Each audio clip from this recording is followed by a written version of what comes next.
Caught wife cheating. I file for divorce. Wife tries to commit suicide. I'll try to make this brief, but it's still rather lengthy. My wife, 34 male, and I have been married for 11 years. We have 1 child, 6 female. We have a large home. She makes more than I do, but we are typically financially secure. Our marriage had been going well, with the usual ups and downs, until the beginning of last month. My current job, which I took after being dismissed from my previous one when the epidemic struck, requires me to travel extensively. My wife was relieved since she had begun to grumble when she realized she was the only one working and I was doing nothing to hunt for a new career. I'd been gone for 2 weeks, and it was the first time I traveled out of town for work. I was fortunate and was able to return home 3 days early. I went to a buddy's home to pick up some flowers to surprise my wife. He's a florist, only to find my wife in the kitchen putting her clothes back on and my friend zipping his trousers. My heart rate fell and I felt dizzy. I couldn't see and felt like puking. I got out my phone and shot a couple pictures. I go back in my vehicle and drive a few miles away to reserve a hotel room. I contact my wife to let her know that I won't be able to come home for another week owing to work. Cheating has always been a turnoff for me. I know what cheating can do to individuals since my brother has been deceived on multiple occasions, and it has completely broken him. I call him and tell him everything. He is quite supportive. We contact his lawyer and file for divorce. My wife gets served a week later. My phone is inundated with messages and phone calls. I hang off the phone when she denies cheating and I provide her the evidence. She invites me to her house to chat. I forwarded the images to my parents and her parents so she wouldn't embellish the tale, turned off my phone, and decided to use my work phone. I turn it back on 2 days later and my phone is inundated with messages and phone calls from friends and relatives. I speak with my mother, who wants me to go check on my daughter. When I arrive home, my wife falls on her knees, weeping and pleading for forgiveness and another chance. She was a shambles and seemed to have not slept in a long time. I was having none of it, so I packed her belongings and evicted her from my home. I called her parents and asked them to come get her up. She spends the whole day weeping at my door, pleading with me to open it so we can chat. My parents pick up my daughter from school and remain with her for several days. My wife attempted to speak to me over the following several weeks. She would show up at my workplace, and I would find her at the door before I went for work and before I returned home. She's asked her buddies to attempt to talk to me. My parents were persuaded to take her side and asked me to at least attempt to speak to her. Her parents even came over and demanded to speak with her about how bad she is. At times, she would come with her pals to attempt to chat to me. I was determined that I didn't want to discuss the adultery or reconciliation. All I wanted to discuss was the divorce. Anyway, everything came to a halt for a few days until I received a phone call from my mother informing me that my wife had attempted suicide. She was admitted to the hospital. Mom asked if I could go check on her since she attempted suicide because of me. When I arrive at the hospital, her parents refused to let me see her, particularly her mother, who stared at me with chilly eyes. The majority of her friends and relatives held me responsible. Since my wife continued inquiring whether I had come to check on her, the nurse speaks to them. When I go in, she instantly begins weeping. I felt bad for her and sad for her. She sincerely apologized. She said that she did not want to lose me, and that if I were not in her life would be worthless. She described the affair as the most dumb and selfish decision she had ever made.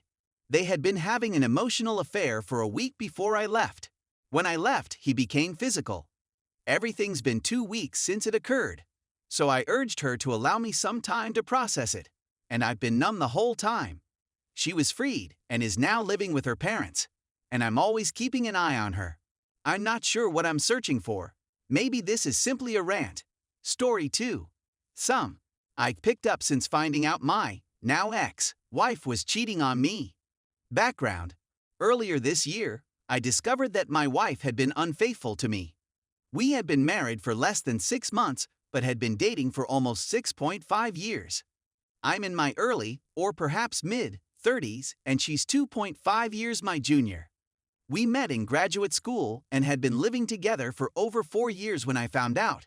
When I say just shy of, we had already re-signed the lease, even though she was cheating on me already at that point. Some people. The divorce was completed around 6 weeks ago, but getting a court date took a long time. I understand that not everything said here will apply to everyone. We didn't have any children, didn't own a house, and we're just starting to combine our money. So, as my lawyer put it, it was really simple to relax on a legal level. I understand that if things don't apply to you, my counsel probably won't either. Anyway, here's some nonsense I've learnt about myself and all that, as well as some advice I'd like to provide. Get a therapist if at all feasible. I understand that not everyone can afford or trusts a therapist. I had some difficulty with this since my ex was a therapist. Still, if at all feasible, get one. A lot of what she said is quite obvious, but it's incredibly useful to have someone else say it, and it's extremely affirming. Some of it even included having me develop a list of things I enjoy about myself or things I want to accomplish that I couldn't do previously. Some of it is having someone to tell me about my day and provide criticism. I know I'm paying my therapy, but it's still very affirming to me as compared to my friends and family members who have been great but have to like me. It's incredibly wonderful to have a stranger tell me I'm not crazy for having these ideas. On top of that, I was journaling for a time, which was quite beneficial. I was able to have mean-spirited, furious thoughts and get them out without having to dwell over them. I still odd now and again, but less often. A lot of stuff is variations on the subject what a. But having it as an outlet helped me concentrate a little better and be able to appreciate things instead of always being furious. If you're like me and lose a lot of sleep after you learn about the infidelity, put it to good use. That may be Duolingo. Perhaps it's watching TV. I spent a lot of my restless mornings and evenings removing images of my ex from my phone, Google Photos, and other places so I wouldn't have to view them by mistake. I also organized all of our trip photos and other items in one folder on my computer so it won't be a surprise. Make time for yourself. You may watch any TV you want. You should read a book. You can go to bed whenever you choose. Change everything your ex has gotten in the way of. You're going to be altering your routine anyhow, so why not attempt to do it in a positive manner that enhances your life? Or, at the very least, doesn't muck things up any worse. See below. Perhaps you might seek advice from your therapist. Don't go too hard on your vices. It may assist temporarily, but not in the long run. You're not stupid for not knowing. Don't berate yourself. My ex was having an affair with a colleague. She seemed to be working late a lot, but she said that she was receiving more hours and sounded pleased about it. For weeks, if not months, she flat out lied to my face. We had visited my parents and her parents the week before I discovered out and chatted about our postponed honeymoon, future plans to purchase a home, and so on. Cheaters will lie, and expecting the best of your spouse does not make you you'll never know certain things, and you can only worry over them so much.